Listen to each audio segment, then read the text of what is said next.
Friends, నేను మీ విరహాను. అంటే ఏడో పద్యం. ఆపద కలుగు వేళ నరసి బంధువుల చూడు భయము వేల చూడు బంటుతనము పేద వేల చూడు పెండ్లామగురము విశ్వదాని రామ వినరని. భావం ఏంటంటే కష్టములు కలిగినప్పుడు బంధువుల దగ్గరికి పోయి పరిశీలించాలి. నీ కష్టాల బాధలో బంధువుల దగ్గరికి వెళ్తే వాళ్ళు చూడరు, మాట్లాడరు, నిన్ను పట్టించుకోరు, వదిలేస్తారు, విడిచిపెడతారు. అప్పుడే వాళ్ళ అసలు గుణం నిజ స్వరూపం బయటపడుతుంది.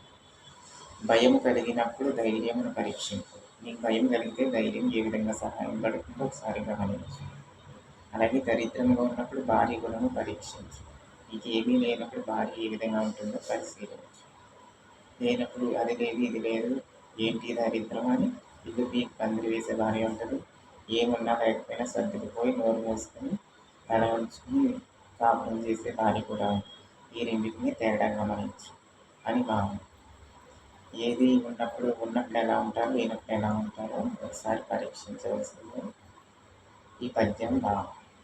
ఓకే ఫ్రెండ్స్, ఈ పద్యం నచ్చితే లైక్ చేయండి, షేర్ చేయండి, కామెంట్ చేయండి, సబ్స్క్రైబ్ చేయండి.